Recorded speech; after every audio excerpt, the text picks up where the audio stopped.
SSC எம்டிஎஸோட official notification வந்தாச்சு. So இந்த வீடியோவில் அதை பற்றி தான் நம்ம வந்து கவர் பண்ண போகிறோம். Like important dates, vacancies, age limit, exam pattern, exam syllabus, இந்த மாதிரி எல்லாமே கவர் பண்ண போகிறோம். ஸோ வீடியோவை எண்டு வரையும் வாட்ச் பண்ணுங்கள். So that end of this video உங்களுக்கு வந்து கிளியர் ஐடியா வந்துடும். ஸோ ஃபர்ஸ்ட் ஆஃப் ஆல் நோட்டிஃபிகேஷனில் என்ன கொடுத்துருக்காங்கன்னா, ஆன்லைன் அப்ளிகேஷனுக்கான டேட் வந்து கொடுத்துருக்காங்க. அதாவது 27 ஜூன்லேருந்து 31 ஜூலை வரையும் கொடுத்துருக்காங்க டைம். ஸோ அதுக்குள்ளே தான் நீங்கள் வந்து அப்ளை பண்ணுற மாதிரி இருக்கும். லாஸ்ட் டேட் வந்து 31 ஜூலை. ஸோ நோட் பண்ணி வச்சுக்கோங்க.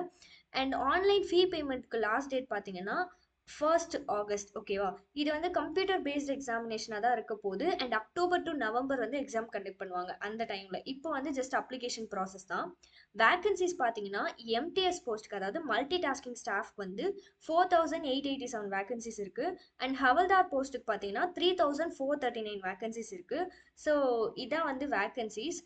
நெக்ஸ்ட் நம்ம வந்து ஏஜ் லிமிட் பற்றி டிஸ்கஸ் பண்ணலாம். ஸோ ஏஜ் லிமிட்டும் தெளிவாக மென்ஷன் பண்ணியிருக்காங்க.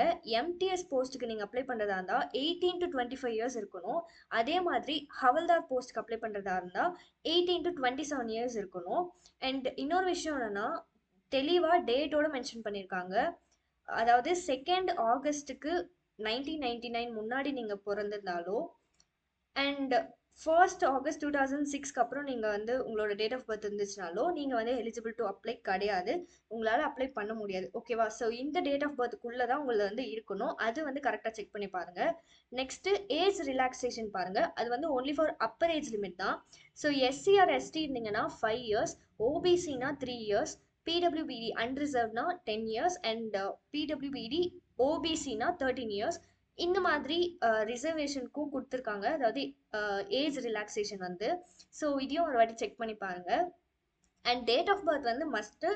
ஸோ நீங்கள் வந்து கம்பல்சரி செக் பண்ணி அப்ளை பண்ணுங்கள், இல்லைனா ரிஜெக்ட் பண்ணிடுவாங்க. அதையும் வந்து மென்ஷன் பண்ணியிருக்காங்க. ஸோ நெக்ஸ்ட் என்னன்னா எஜுகேஷனல் குவாலிஃபிகேஷன். ஸோ நீங்கள் வந்து உங்களோட 10th குவாலிஃபிகேஷன் முடிச்சிருந்தாலே போதும் ஃப்ரம் ரெக்கக்னைஸ்டு போர்ட். அண்ட் உங்களோட கட் ஆஃப் இதை பேஸ் பண்ணி வந்து செலக்ட் பண்ணிப்பாங்க. அதையும் வந்து மென்ஷன் பண்ணிட்டாங்க. அண்ட் அப்ளிகேஷன் ஃபீ பார்த்தீங்கன்னா, நீங்கள் வந்து மேல் கேண்டிடேட்டாக இருந்தால் 100 ருபீஸ் இருக்கும். சப்போஸ் உமன் கேண்டிடேட்ஸ்னால் உங்களுக்கு வந்து எந்த பேமெண்ட்டும் பண்ண வேணாம். அண்ட் நீங்கள் எது மூலிமா பே பண்ண முடியும் அப்படின்றது கூட அவங்க கொடுத்துருக்காங்க. Like net banking, visa, master card, maestro, RuPay, debit card, இதெல்லாம் வந்து கொடுத்துருக்காங்க. ஸோ இது வந்து செக் பண்ணி பாருங்கள் சப்போஸ் நீடட்னா. ஸோ சென்டர்ஸ் ஆஃப் எக்ஸாமினேஷனும் வந்து மென்ஷன் பண்ணியிருக்காங்க. ஸோ நீங்கள் எந்த சென்டர் அப்படின்றதும் வந்து கரெக்டாக செக் பண்ணி பார்த்துக்கோங்க. ஒன்ஸ் நீங்கள் அப்ளை பண்ணிட்டாலே உங்களுக்கு வந்து இதெல்லாம் தெரிய ஆரம்பிச்சிடும். ஸோ பிஃபோர் தட் நீங்கள் கிளியராக இந்த நோட்டிஃபிகேஷனை ஒரு வாட்டி ரீட் பண்ணிவிட்டு அப்ளை பண்ண ஸ்டார்ட் பண்ணுங்கள். ஸோ நெக்ஸ்ட் என்னென்னா, சிலபஸ் என்ன படிக்கணும் இதுக்கு அப்படின்றது நிறைய பேருக்கு தெரியாது. ஸோ அதுவும் வந்து இவங்க மென்ஷன் பண்ணியிருக்காங்க. செஷன் 1, செஷன் 2 அப்படின்ட்டு 2 பார்ட்டாக டிவைட் பண்ணலாம் எக்ஸாமை. ஓகேவா? செஷன் 1ல் வந்து numerical and mathematical ability. So டோட்டலாக வந்து 20 கொஷின்ஸ் இருக்குது. 60 மார்க்ஸ்க்கு கண்டக்ட் பண்ணுவாங்க.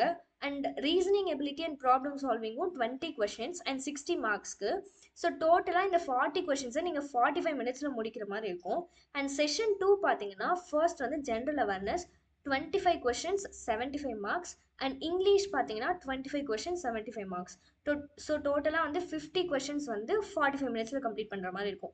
ஸோ இப்படி தான் அவங்க எக்ஸாம் வந்து கண்டக்ட் பண்ண போகிறாங்க. அண்ட் இது ஃபுல்லாகவுமே கம்ப்யூட்டர் பேஸ்ட் எக்ஸாமினேஷன் தான். ஆப்ஜெக்டிவ் டைப் தான். அண்ட் கொஷின் பேப்பர் எப்படி இருக்கும்னு பார்த்தீங்கன்னா 13 ரீஜனல் லாங்குவேஜஸில் வந்து பிரிண்ட் பண்ணியிருக்காங்க. ஸோ அது வந்து ப்ராப்ளம் கிடையாது. அண்ட் நெகட்டிவ் மார்க் இருக்குமா இருக்காதா, இது வந்து நிறைய பேருக்கு வந்து டவுட்டு. ஸோ செஷன் 1க்கு வந்து நெகட்டிவ் மார்க் இல்லை. ஓகேவா? நெகட்டிவ் மார்க் கிடையாது செஷன் 1க்கு. பட் செஷன் 2ல் வந்து நெகட்டிவ் மார்க் கண்டிப்பாக இருக்குது. 1 மார்க் வந்து போயிடும் நீங்கள் ஒரு கொஷின் தப்பாக ஆன்சர் பண்ணீங்கன்னா. ஸோ அந்த மாதிரி தான் உங்களுக்கு வந்து நெகட்டிவ் மார்க்ஸ் இருக்க போகுது.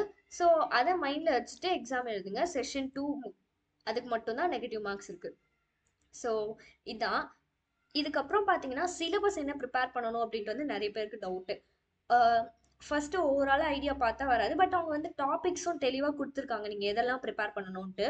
லைக் நியூமரிக்கல் அண்ட் மேத்தமெட்டிக்கல் எபிலிட்டியிலிருந்து integers, whole numbers, LCM and HCF, decimal and fractions, relation between numbers, fundamental arithmetic operation, BODMAS, percentage, ratio and proportion, work and time, direct and inverse proportion, average, simple interest, profit and loss, discount, area and perimeter, and distance and time, lines and angles, interpretation of simple graphs, data, square and square roots. So இந்த மாதிரி ஏகப்பட்ட topics கொடுத்துருக்காங்க.